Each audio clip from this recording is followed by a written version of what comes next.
출애굽기 12장 29절부터 보시겠습니다.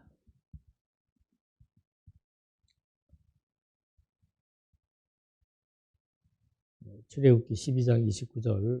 밤중에 여호와께서 애굽 땅에서 모든 처음 난 것 곧 왕위에 앉은 바로의 장자로부터 옥에 갇힌 사람의 장자까지와 가축의 처음 난 것을 다 치심에 그 밤에 바로와 그 모든 신하와 모든 애굽 사람이 일어나고 애굽에 큰 부르짖음이 있었으니 이는 그 나라에 죽임을 당하지 아니한 집이 하나도 없었음이었더라.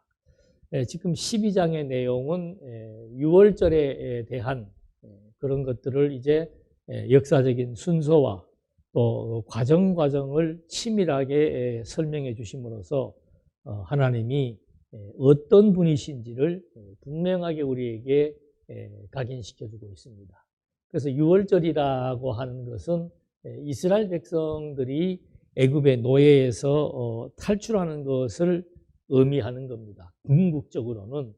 그래서 지난 시간에는 1절과 28절에서는 유월절이라고 하는 것이 애굽 사람에게는 죽음이고 이스라엘 백성에게는 생존과 구원이라고 하는 양면의 역사를 의미한다라고 하는 사실을 설명했습니다.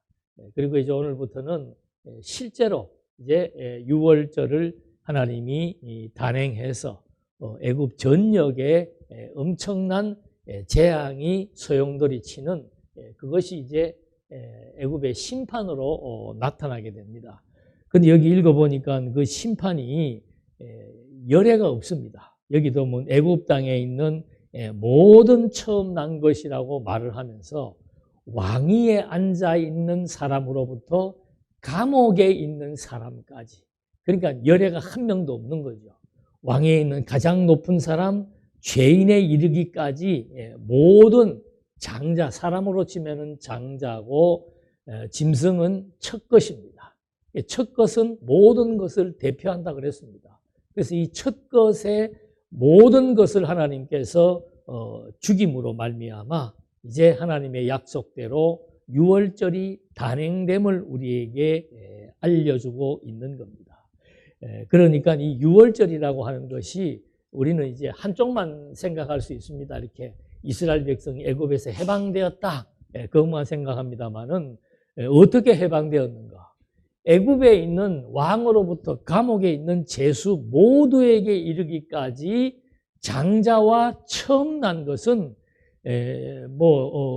신분 여하를 막론하고 모든 사람이 다 죽었다라고 하는 것을 먼저 각인시켜 주는 거죠. 그러니까 이게 왜 표적인가 하면은 죽음의 사자가 이렇게 집에 피가 묻어 있지 않은 집을 분별해서 그 집을 넘어가고, 그 다음에 피가 없는 애굽 사람의 가족이 한두 명이 아닐 거 아니에요. 가축도 한두 마리가 아니고, 근데 거기에서 가축은 첫 것만 골라서 죽게 하고, 사람은 장남만 골라서 감옥에 있던 들판에 있던 왕위에 앉아있던 상관없이 골라서 장자만 첫 것만 골라서 죽게 하는 거, 그게 바로 유대인들에게는 표적이 되는 겁니다. 애굽 사람에게도 그 이적은 역시 하나님이 살아계시는구나 하는 사실을 알게 해주는 표적이 되는 거죠. 완전히 10가지 재앙을 통해서 애굽 사람들이 섬겨왔던 신들은 완전히 무능력한, 무기력한, 그리고 허구적인 그런 존재로 하나님께서 백성들, 이스라엘 백성들과 애굽 백성들 앞에서 확연하게 열재앙을 통해서 보여준 것이지요. 그럼에도 이 바로 왕은 강팍함이 없어지지 아니하고 끝까지 애굽 백성들을 이제 놓아주지 않으려고 했다라고 하는 거. 이것에 대한 표적의 목적을 앞에서 밝혔지요. 12장 12절에서 애굽의 모든 신을 내가 심판하겠다.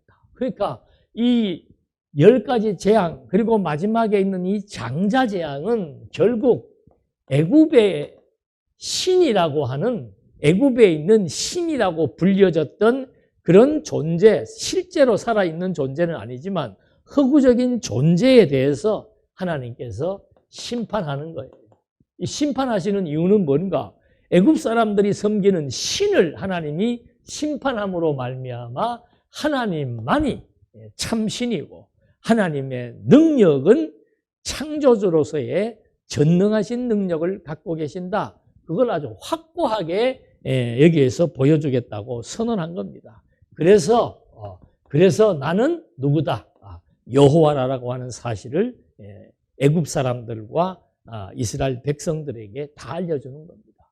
그러니까 애굽 사람들도 그걸 알아야만이 자기의 노예들을 풀어줄 것이고 이스라엘 백성들은 그걸 알아야만이 하나님만이 참 신이라고 하는 사실을 알고 여호와를 경배할 수 있기 때문에 두 가지의 작업을 하나님께서 겸하여 섭리를 해나가신다는 것. 그래서 여기 12장 12절은 굉장히 중요한 의미가 있습니다. 애굽의 신을 심판하셔서 나는 여호와이다.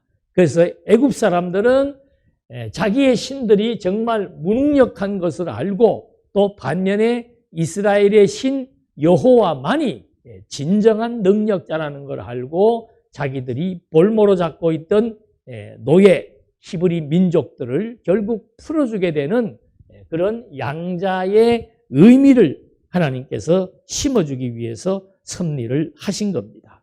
자, 이렇게 해서 이제 그런 재앙이 발생을 하니까 31절에 밤에 바로가 모세와 아론을 불러 이르되 너희와 이스라엘 자손은 일어나 내 백성 가운데서 떠나 너희 말대로 여호와를 섬기며 너희가 말한 대로 너희 양과 너희 소도 몰아가고 나를 위하여 축복하라. 애굽 사람들은 말하기를 우리가 다 죽은 자가 되었도다 하고 그 백성을 재촉하여 그 땅에서 속히 내보내려 합니다. 그러니까 하나님의 섭리는 부분적으로 하시는 게 아니에요. 모든 인류에게 당신의 능력을 통해서 하나님만이 참 신인 것을 알게 하는 내용. 이게 지금 보면은 앞에서도 설명을 드렸습니다만은 이 바로를 굴복시키는 과정을 보면 하나님이 10가지 재앙을 주었다 그랬습니다. 그래서 이게 한 4차례 이제 바로가 이렇게 옵션을 풀어주는 게 있었다고 그랬는데 첫 번째는 4번째 재앙인 파리 재앙이 끝나고 났을 때 멀리 가지 말고 장소에 대한 얘기를 합니다. 멀리 가지 말고 애굽에서 제사를 드리도록 하라라고 하는 것을 처음 허락합니다. 두 번째, 7번째 있었던 우박 재앙에서는 아이는 남겨두고 장정만 가라고 계속해서 조건을 붙이는 거죠. 그리고 세 번째, 흑암 재앙이 있은 다음에는 가축은 남겨두고 사람만 가라. 여기에 멀리 가지 말고 애굽에서 드려라. 그 다음에는 아이를 남겨두라. 여기는 가축을 남겨두라. 그렇게 해놓고는 이제 장자 재앙이 끝나고 나니까 뭐라고 얘기합니까? 내 백성 애굽에서 뭐하라? 떠나라. 그리고 떠나서 너희들이 요구했던 대로 여호와를 섬기라고 말하고 있습니다. 그리고는 가축도 다 몰아서 데리고 나가고 마지막의 내용이 뭡니까? 나를 뭐하라? 축복하라. 그러니까 여기는 뭐 가지 마라 요것만 해놓고 요거는 갖고 너 이렇게 다 조건을 붙이다가 마지막에 그 완전한 굴복은 바로 왕이 자기를 축복하라고 도리어 모세에게 말하고 있는 것을 보게 됩니다. 자기를 축복해라는 말은 다시는 여기 지금 통곡을 하잖아요. 애굽에 있는 사람들이 지금 다 죽었다. 그러니까 어서 나가라. 나가되 그냥 나가지 말고 이제는 우리에게 재앙을 주었던 그 신으로 말미암아 우리에게 재앙이 다시 일어나지 않도록 축복해 줄 것을 호소하고 있습니다. 이것을 호소한다는 거, 축복이 재앙이 없기를 축복하라고 호소하는 이유는 12장 12절에서 말한 대로 애굽 사람들의 신을 심판함으로 말미암아 하나님만이 여호와라고 하는 사실을 이들도 이제는 더 이상 여지가 없는 거죠. 실제로 자기들의 대를 이을 자손들이 그냥 전부 죽어나가는 것을 보게 되니까 그 죽음의 현장을 바라보면서 야, 이거 진짜 히브리 민족이 섬기고 있는 그 신을 건드렸다가는 우리는 민족, 애굽이라고 하는 나라 자체가 존속될 수 없겠다라고 하는 것을 이 사람들이 깨닫고 바로 그들에게 요청을 하는 겁니다. 그러니까 34절에 그 백성이, 이건 이스라엘 백성들이죠. 속히 이제 나가라고 하니까 백성들이 발교되지 못한 반죽 담은 그릇을 옷에 싸서 어깨에 매니라. 그러니까 발교라는 건 발효죠. 발효가 되려면 누룩이 있어야 됩니다. 그러니까 미리 앞에서 6월절에 절기를 지킬 때는 누룩이 들어가면 안 된다 해서 누룩은 고난을 상징하는 것이기 때문에 바로 누룩을 빼고 하라. 누룩은 들어가면 안 되고 누룩이 없어야만 백성들이 애굽의 고난을 기억할 수 있다. 근데 환경적으로 보니까는 이 애굽 사람들이 속히 나가라고 그냥 뭐 내쫓듯이 내보내니까 언제 누룩 집어넣어서 빵에다가 밀가루에다가 발효를 시키겠습니까? 그래서 발효하지 못하는 그 반죽 담은 그릇을 옷에 싸서 어깨에 메고 이제 탈출한다는 장면이 소개되는 거죠. 이게 하나님께서 6월절 규례 얘기할 때 무교절 얘기했습니다. 일주일 동안은 누룩 없는 빵을 먹으라. 이것은 이스라엘 민족이 애굽에, 여기 나오잖아요. 애굽에서 탈출할 때 누룩도 없이 발효되지 아니한 밀가루 반죽만 어깨에 싸서 나왔던 것을 기억나게 하심으로써 우리가 애굽에서 어떤 과정을 통해서 해방되게 되었으며 우리가 어떤 경로를 통해서 가나안 땅을 정복하게 되었는지를 잊어버리지 않게 하기 위해서 이런 것들이 이제 나타나게 된 것입니다. 35절, 이스라엘 자손이 모세의 말대로 하여 애굽 사람에게 은금 패물과 의복을 구하며 여호와께서 애굽 사람들에게 이스라엘 백성에게 은혜를 입히게 하사 그들이 구하는 대로 주게 하심으로 그들이 애굽 사람의 물품을 취하였더라. 이거 어떻게 보면은 참 피난 가기도 바쁜데, 그냥 우리 제사만 드리게 해달라고 요청하던 사람들이 나가라고 그러니까 이제는 뭐 달라고 얘기하는 겁니까?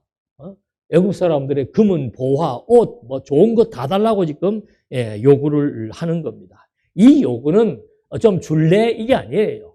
거의 탈취 수준에 가까운 그런 의미에서 주도적인 입장에서 이것을 요구하는 거죠. 재밌는 게 공동 번역에는 이렇게 그들은 이집트인들을 털었더라 이렇게 표현을 하고 있습니다. 그러니까 탈취했다 그 말이에요.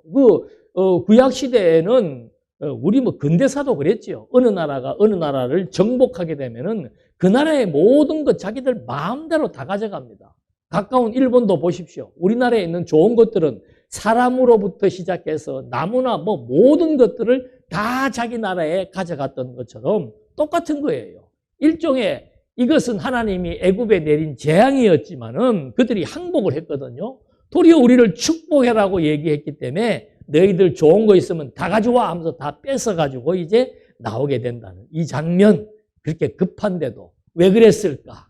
하나님께서 그들로 하여금 왜 애굽 사람들의 재물을 탈취할 정도로 그 긴박한 상황, 정신없는 상황에서 왜 이거 단순한 재물에 대한 탐욕인가? 그게 아니라고 그랬죠. 이게 벌써 창세기 이게 아브라함, 그러니까 모세 이전 2000년 전에 하나님께서 창세기 15장 14절에 이미 예언을 한 거예요.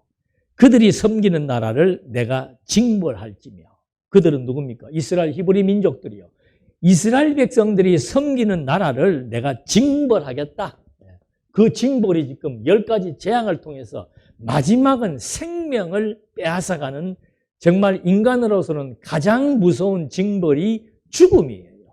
그 징벌을 한 후에 내 자손이 어떻게 해요? 그냥 재물이 아니고 큰 재물을 이끌고 나오리라는 얘기를 해주는 겁니다.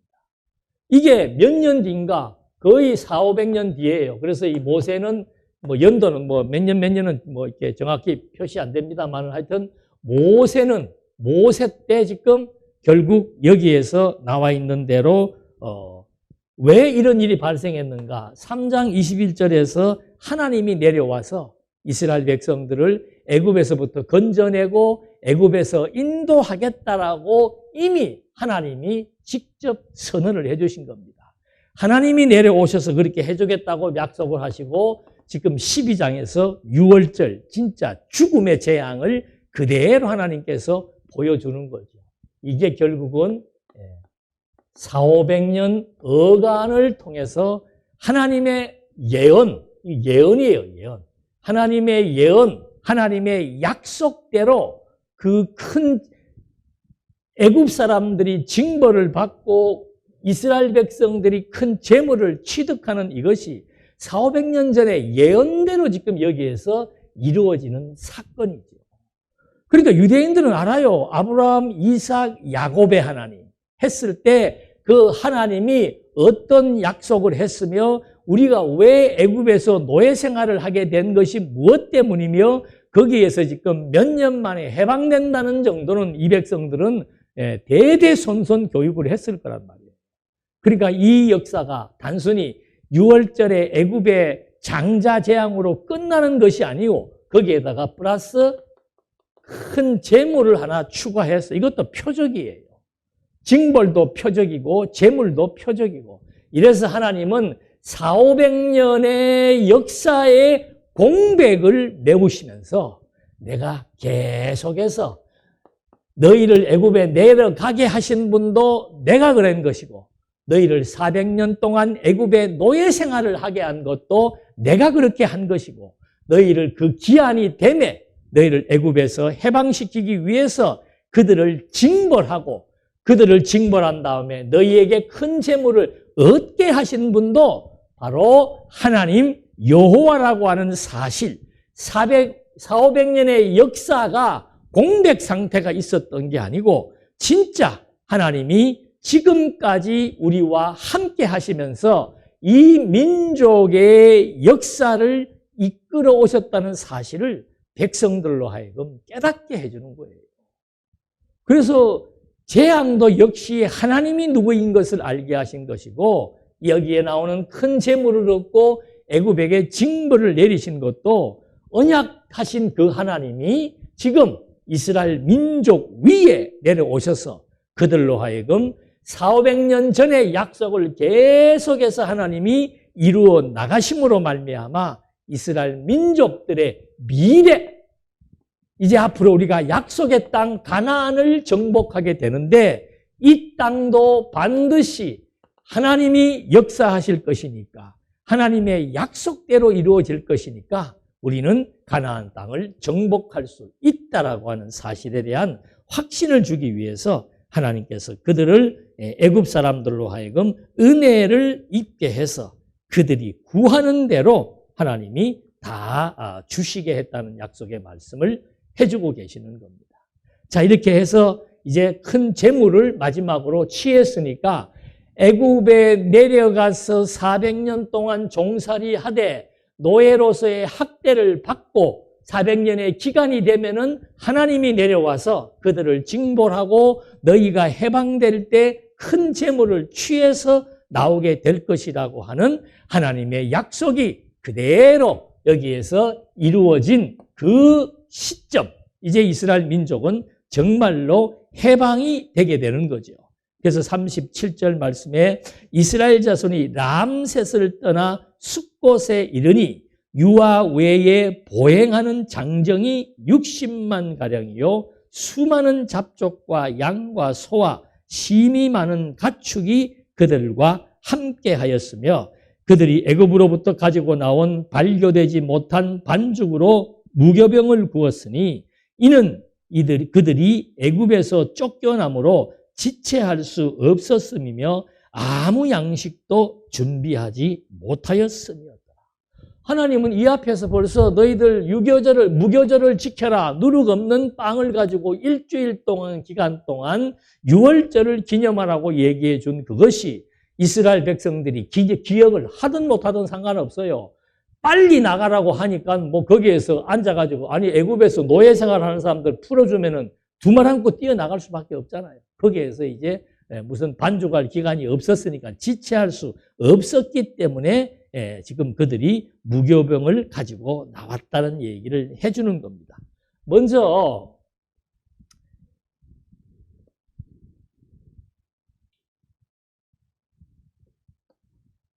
자, 여기가 이제 이 경계의 람셋이라고 있습니다. 람셋은 이스라엘 백성들이 이제 출애굽기 초반부에 나왔을 때 막 매를 맞고 그 국고성을 지은 람셋은 국고성이라 그럽니다. 그 나라의 뭐 군비를 구축하는 그런 성을 이스라엘 백성들이 마지막 노예 생활할 때 그거를 지은 곳이에요. 그러니까 거기 람셋에서부터 이제 나와서 어디에 머물었는가? 숲곳에 머물게 된 것이죠. 근데 그 나올 때 이제 하나님께서 큰 재물을 가지고 이제 거기를 떠나서 이 고통의 장소이시죠. 람셋은 이스라엘 백성들이 기억하고 싶지 않은 장소입니다. 고통의 장소입니다.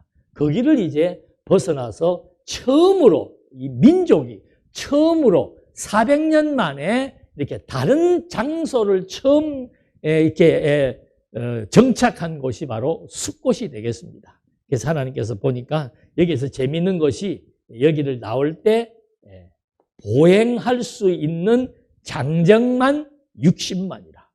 그러니까 출애굽기에 처음 시작할 때 70명으로 시작했습니다.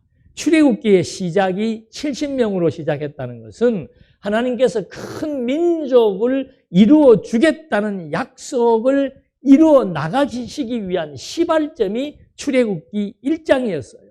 그래서 지금 1장으로부터 12장까지 넘어오면서 60만 명이 애굽에서 람셋에서부터 탈출하게 되었다는 것을 확실하게 하나님께서 명시해 줍니다. 그러니까 큰 재물이라고 하는 것은 애굽으로부터 취급한 것도 재물이지만 그 사람들이 많은 가축, 그건 그 당시의 재산이죠. 가축은.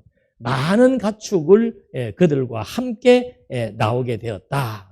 그래서 하나님께서 12장, 여기 아브라함에게 12장 2절에 너로 하여금 큰 민족을 이루게 할 것이고 내가 복을 내리고 언약을 이루어서 내 자손들이 큰 재물을 이끌고 나올 것이다. 그러니까 처음에 아브라함에게 처음 약속할 때는 나라를 세워주겠다는 약속 가운데서 복을 주신다. 그 복이 이제 큰 민족이었다. 이것이 400년 기간을 애굽이라고 하는 이 기간을 통해서 큰 민족이 형성된다고 약속을 해준 그대로 이제 이 장면이 하나하나 나타나게 된 것입니다. 그래서 무교병이 여기 또 나오죠. 무교병으로 유월절을 지키며 기억나게 하기 위해서 하나님께서 이들로 하여금 누룩이 들어가 있지 않은 반죽만 갖고 나오게 했는데 나오자마자 숲곳에서 그것을 무교병을 구워서 먹게 되는 거죠. 그러니까 보통은 나중에 애들이 그걸 묻습니다. 빵은 반드시 누룩이 들어가야 되는데 누룩 없는 맛없는 빵 그거를 먹게 되니까 이걸 우리가 왜 먹는 겁니까? 라고 묻듯이 이스라엘 백성, 이 당시에 이스라엘 백성들은 누룩 없는 빵을 먹을 때 무슨 생각을 하겠습니까? 우리가 애굽에서 400년 동안 어떤 고통을 겪었고 어떤 학대를 겪었으며 우리가 애굽에서 해방되기 전 10가지의 재앙을 같이 경험을 했고 그리고 마지막에 사람이 죽는 애굽의 모든 생명체 가운데서 첫 것만 골라서 죽는 하나님의 표적을 통해서 하나님은 정말로 약속대로 이루시는 애굽의 모든 신들을 무력화시키는 진정한 참신이라고 하는 사실을 백성들에게 알게 해주는 거죠. 그러니까 무교병을 먹을 때 이 400년 이스라엘의 역사에 대해서 이들은 잊어버릴 수 없고 그 시대 사람들은 그 시대에 람셋을 건축하면서 겪었던 뼈아픈 고통들을 잊어버릴 수 없는 거죠. 그거를 기억하라 이 말입니다. 그런 고통 가운데서 하나님께서 우리 조상과의 약속대로 430년 만에 애굽에서 탈출하게 되었다는 사실, 이거는 이스라엘 민족의 역사에서 지금도 지켜지고 있는 절기입니다. 이스라엘 백성들이 지금도 잊어버릴 수 없는 고대의 사건은 출애굽의 사건이고 현대에 잊을 수 없는 사건은 나치로 말미암아 600만 명이 학살당한 사건이에요. 그러니까 이스라엘 백성들은 굵직굵직한 사건들이 있는데 가장 처음 시작된 사건은 애굽의 400년 노예 생활, 잊을래야 잊을 수 없는 이스라엘 민족의 역사에서 지금으로 치면은 4,000년 전이죠. 4,000년 전에 하나님께서 아브라함에게 약속을 했고 500년 뒤, 그러니까 3,500년 이스라엘이 현대로 친다면은 3,500년 이스라엘 역사에서 가장 잊을 수 없는 사건의 첫 번째 사건이 바로 출애굽의 사건, 유월절의 사건이라고 하는 것은 이스라엘 민족들이 대대손손 지킬 수밖에 없는 절기로 하나님께서 규정을 해준 것입니다. 자, 이렇게 해서 이제 무교병을 만들어서 먹고 난 다음에 40절 이스라엘 자손이 애굽에 거주한 지 430년이다. 430년이 끝나는 그날에 여호와의 군대가 다 애굽 땅에서 나왔은즉 이 밤은 그들을 애굽 땅에서 인도하여 내심으로 말미암아 여호와 앞에 지킬 것이니 이는 여호와의 밤이라. 이스라엘 자손이 다 대대로 지킬 것입니다. 그러니까 유월절이라고 하는 것을 이스라엘 민족들은 자손 대대로 이게 왜 여호와의 밤, 여호와께서 430년 전에 아브라함과 약속했던 약속대로 섭리하신 것이기 때문에 무엇을 약속대로 큰 민족을 이루어주고 약속대로 애굽을 징벌하고 약속대로 그들의 재물을 쟁취하게 한 다음에 이 민족을 해방시킨 거. 여기에서 이제 아브라함에게 약속할 때는 400년 얘기를 했는데 지금은 430년이라고 얘기하는 것이 뭔가 하면은 기간이에요. 기간. 그러니까 거주했던 기간이 430년. 이건 요셉을 포함해서 한 얘기입니다. 거주했던 기간이 430년이고 노예 생활을 했던 기간이 이제 400년이죠. 그러니까 요셉이 있을 때만 해도 노예 생활은 안 했어요. 그래서 그걸 빼고 은밀하게 노예 생활의 기간은 400년, 거주 기간은 430년 이렇게 환산을 해서 여기에서는 지금 430년이라고 하나님께서 모세로 하여금 이것을 그렇게 명시를 하게 해준 겁니다. 그러면서 이것은 유월절의 밤이다. 여호와의 밤, 유월절, 여호와의 밤, 이게 이제 중요하게 부각이 되는 거죠. 그러니까 예수님도 유월절을 마지막 유월절을 지키시잖아요. 그러니까 이스라엘 백성들에게 유월절이라고 하는 것은 예수님 당시 때까지도 지금도 마찬가지입니다만은 이때도 예수님이 이제 유월절 날 전날 예루살렘으로 입성하시는 내용이 나오게 되는데 그때도 마찬가지예요. 유월절에는 누룩 없는 떡을 먹고 그것을 기념하는 것처럼 예수님도 최후의 만찬, 그래서 나오는 겁니다. 최후의 만찬. 유월절에는 양을 잡아 그 피를 뿌려서 유월절에 우리가 어떻게 애굽에서 해방되었는지를 기념하는 것처럼 예수님도 미리 예고편을 보여주는 거예요. 마지막 식사를 통해서 이거는 내 살이다. 이 떡은 내 살이다. 그리고 이 포도주는 내 피다. 살과 피라고 예수님이 의미를 부여하시면서 바로 당신이 살과 피로 말미암아 이것을 이제 앞으로 내가 죽음으로 말미암아 다시 너희들의 죄가 속죄가 되고 이스라엘 백성들이 애굽에서 양의 피로 말미암아 죽음으로부터 벗어나서 구원을 얻게 된 것처럼 바로 그리스도의 살과 피를 통해서 하나님의 백성들이 죄와 사망으로부터 해방된 것을 먹을 때마다 기념하라고, 먹을 때마다 이것을 기념하라고 예수님이 말씀했고 또 사도 바울은 이제 만찬식을, 성찬식을 고린도 교회에서 시행을 할 때 그 의미를 같이 부여를 해주고 있는 거죠. 그러니까 이것은 꼭 이렇게 떡 먹고 포도주 먹고 안 해도 우리가 늘 그리스도의 이 유월절, 그리스도께서 완성하신 진정한 유월절, 이스라엘 백성들이 애굽에서 해방된 것이 양의 피로 말미암아 해방되었다면은 이제 우리는 애굽에서 해방되는 게 아니고 영원한 죽음과 사망으로부터 그리스도의 피로 말미암아 해방된 것을 우리는 실체적으로 경험하고 사는 거예요. 그래서 이걸 우리가 잊어버릴 수 없는 거죠. 언제까지? 땅끝까지. 그리스도가 다시 오실 그날까지 바로 이 죽음과 부활의 증인, 유월절의 증인으로서의 삶이 우리에게 부과된 삶으로 확인해 볼 수 있는 겁니다. 그래서 이스라엘 백성들이 죽음과 생존을 경험하게 된 이 애굽의 장자재앙, 거기로부터 양의 피로 말미암아 죽음의 사자가 유월, 넘을 유, 넘을 월 해서 이들이 구원함을 얻게 되었다는 것을 확인시켜주고 있는 겁니다. 그래서 그 끝나는 그날 여호와의 군대라고 이제 말씀하시면서 그들이 유월절의 밤을 영원히 준수하라고 말씀을 해주고 있는 겁니다. 자, 그러면서 43절에 보니까 여호와께서 모세와 아론에게 이르시되 유월절 규례는 이러하니라. 이방 사람은 먹지 못할 것이나 각 사람이 돈으로 산 종은 할례를 받은 후에 먹을 것이며 거류인과 타국 품꾼은 먹지 못하리라. 한 집에서 먹되 그 고기를 조금도 집 밖으로 내지 말고 뼈도 꺾지 말지니 이스라엘 회중이 다 이것을 지킬지니라. 그러니까 이 유월절에 떡을 또 아무나 먹을 수 없습니다. 그래서 이게 하나님의 선택적 사역이에요. 여기에 떡을 먹을 수 있는 자격을 부여합니다. 그거는 유대인들과 유대인들이 돈을 주고 산 노예들 외에는 유월절에 떡을 먹을 수가 없다는 거죠. 그래서 그 증표로서 할례를 얘기해 주고 있는 겁니다.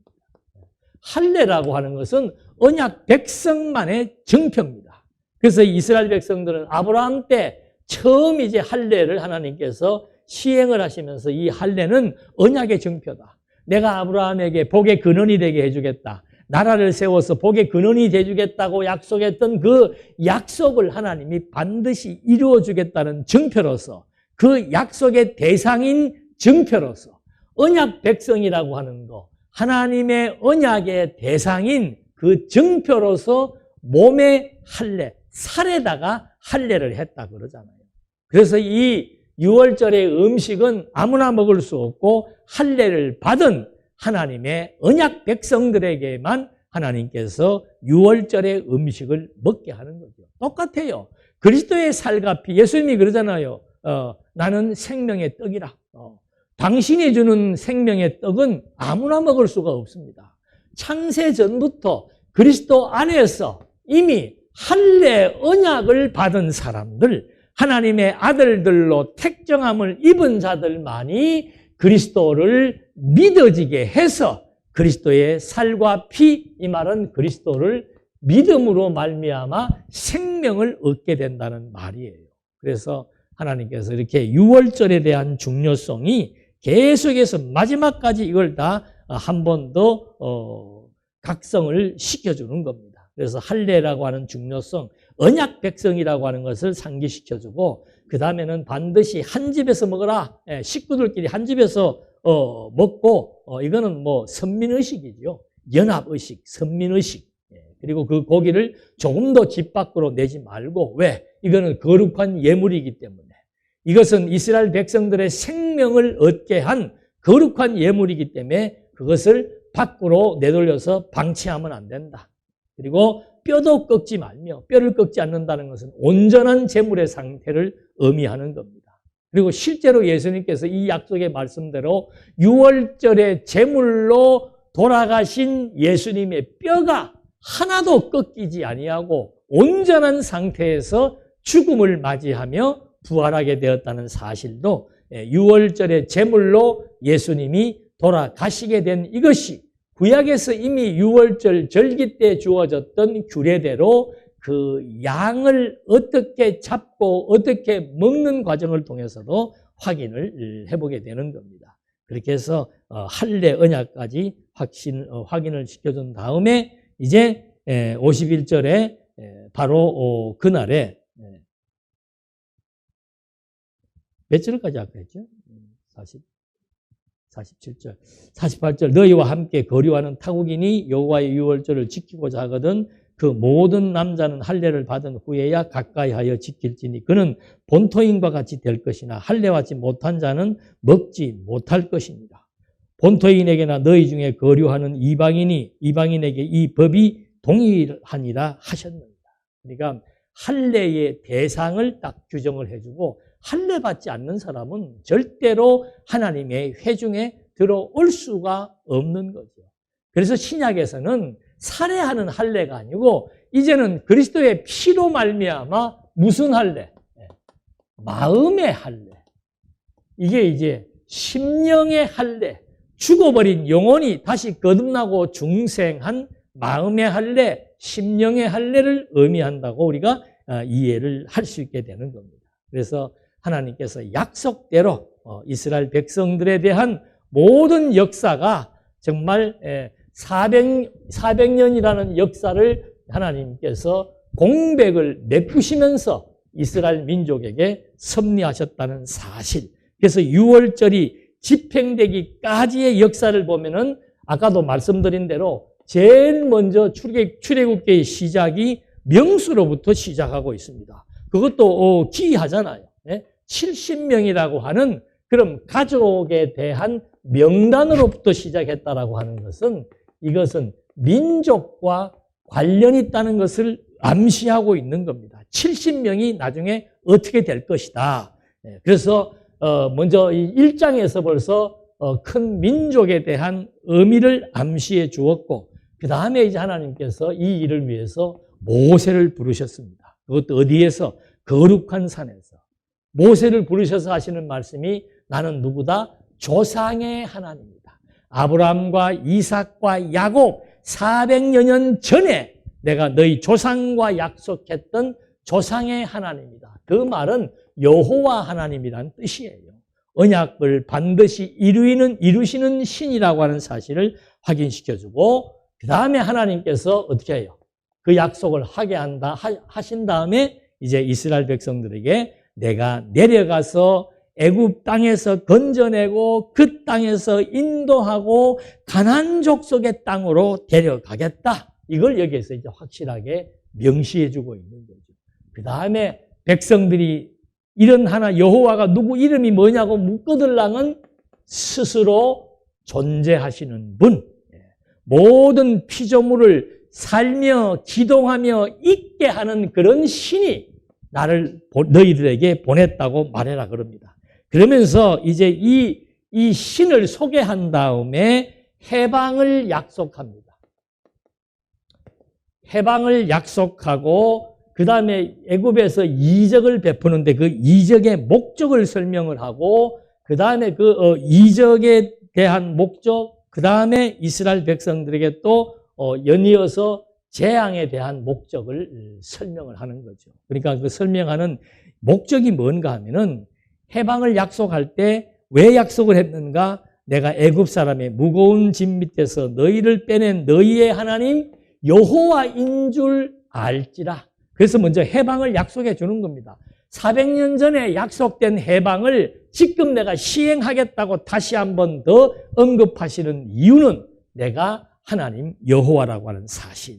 그 다음에 이스라엘 백성들로 하여금 애굽에 재앙을 내리는 걸 보게 합니다. 그때 이스라엘 자손을 그 땅에서 인도하여 낼 때야 애굽 사람이 나를 여호와인 줄 알지라. 그러니까 아까도 설명했죠. 애굽 사람들이 하나님을 여호와로 알게 하기 위해서 그건 두 가지라 그랬습니다. 그래야만 애굽 사람들이 이스라엘 백성들을 놓아줄 것이고 애굽 사람들이 항복한 우리의 신, 이 신만이 참신이라고 하는 사실을 하나님께서 알게 하기 위한 것이다. 그리고 그 재앙의 목적에 대한 근본적인 이유는 이제 내 아들과 내 자손의 귀에 전하기 위함이다. 이 6월절의 사건을 대대손손 내 아들과 내 자손에 전해서 무엇을 알게 하기 위해서? 내가 여호와인 줄 알게 하기 위한 것이다. 그러니까 이 공백 기간도 마찬가지지만은 그 때가 차서 때가 참에 하나님께서 이제 10가지 재앙과 마지막 장자재앙을 통해서 6월절 죽음의 사자가 히브리 민족은 넘어갔다라고 하는 사실, 애굽에 있는 사람들에게는 죽음을, 히브리 민족에게는 구원을 역사한 이 6월절의 의미는 바로 내가 애굽 사람들을, 이스라엘 백성들을 애굽의 노예에서 해방시켜 주신 여호와인 줄 알게 하기 위한 것이다. 그래서 이런 것들을 설명하고 보행하는 장정만 60년, 애굽에 거주한 지 430년, 이걸 하나님께서 명시해 주는 거죠. 큰 민족, 4대 만에 큰 민족이 이루어져서 4대 만에 이들이 가나안 땅에 오게 될 것이기 때문에 하나님께서 이런 약속을 다시 한번 상기시켜 준 겁니다. 그 다음에 마지막으로 출애굽기 12장 26절, 너희 자녀가 이 예식이 무엇이거냐 하거든, 그 말이죠. 왜 오늘 누룩 없는 떡을 일주일씩이나 맛없이 먹어야 되고, 오늘 왜 양을 이렇게 잡아서 우리가 식구들이 모여가지고 이렇게 제물을 먹어야 됩니까? 오늘 도대체 무슨 날입니까? 라고 묻거든. 이스라엘 자손의 집을 넘어서 애굽에서 있었던 그 재앙이, 피비린내 나는 재앙이, 죽음의 재앙이 이스라엘 자손의 집을 넘어서 우리의 집을 구원하셨기 때문이다. 그걸 지금 설명해 주라는 거죠. 그 설명을 통해서 우리 민족을 애굽에서 해방시켜 주신 주체는 바로 하나님 여호와라고 하는 사실을 백성들에게 각인시켜 주는 겁니다. 그래서 나중에 출애굽기 20장 2절에 하나님께서 모세로 하여금 계명을 주실 때도 그 10가지 계명에 앞서서 명제로 달아주신 내용이 뭔가? 1, 2, 3, 4, 5, 6, 10가지 계명 전에 반드시 백성들이 잊어버리지 말아야 될 것이 뭔가를 명시해 주고 있는 거죠. 나는 너를 애굽 땅 종되었던 집에서 인도하여 낸 너희의 하나님 여호와로다. 그러니까 출애굽의 역사는 하나님의 존재를 알려주는 겁니다. 어떤 존재? 400년 전 아브라함 조상들과 약속했던 약속대로 우리를 애굽에서 해방시켜 하나님의 백성으로 삼아 하나님의 군대로 삼아 가나안 땅을 정복하게 하실 것이라고 하는 하나님 살아계심을 확증시켜주는 내용인 것을 확인해 볼 수 있는 거죠. 하나님이 400년만 초월하겠습니까? 400년 요 기간만 초월하겠습니까? 하나님은 창조주이기 때문에 처음 창조할 때부터 종말에 이르기까지 이 전 피조 세계의 역사를 하나님은 한꺼번에 다 아시고 철두철미한 당신의 계획대로 이 피조 세계를 지배하며 주도적으로 섭리해 나가신다 사실을 또 한 번 우리에게 확증시켜 주는 거예요.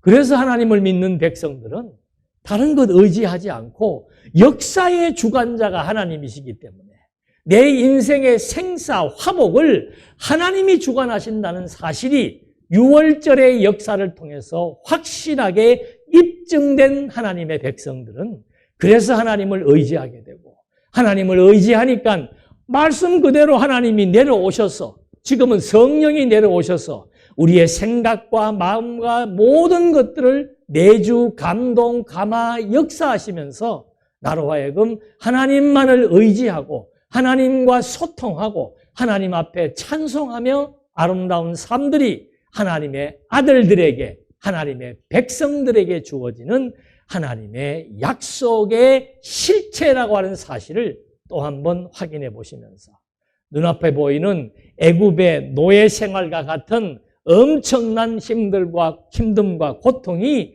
우리 살아가는 현실 앞에는 항상 놓여 있지요. 그럴 때 이스라엘 백성들에게 하나님이 내려오셔서 하나님의 존재를 알려주셨고 그 하나님의 존재를 대대손손 잊어버리지 말고 교육해서 하나님의 백성들은 하나님만 의지하고 경외하며 살아야 된다는 사실을 각인시켜 준 것처럼 오늘 살아가는 하나님의 권속으로서의 우리들 당당함을 잃지 말고 하나님의 아들로서의 자존감이 오늘을 살아가는 우리 앞에 있는 모든 장애물들을 극복할 수 있는 신앙의 저력이 발휘될 수 있도록 하나님의 은총이 함께하기를 다시 한번 바람하지 않겠습니다. 기도하시겠습니다. 살아계신 하나님 아버지, 입으로 살아계심을 고백하는 것이 아니고 정말 우리의 생사화복을 주장하시며 우리의 앉고 일어섬을 주관하시고 우리의 주변의 모든 상황과 사건들을 실제로 하나님이 역사하시며 우리들로 하여금 하나님만이 참 신인 것을 알게 하시고 하나님만을 의지하게 해서 정말 마음의 평안과 안식을 누리게 하신다는 것을 또 한 번 깨닫고 이 상천하지 그 어떤 것도 나의 생명의 주가 될 수 없으며 그 어떤 것도 진정하게 나를 위로해 줄 존재가 없다는 사실을 또 한 번 깨닫고 하나님의 백성으로서의 당당한 삶을 살아갈 수 있도록 인도해 주시옵소서. 예수님의 이름으로 기도드립니다. 아멘.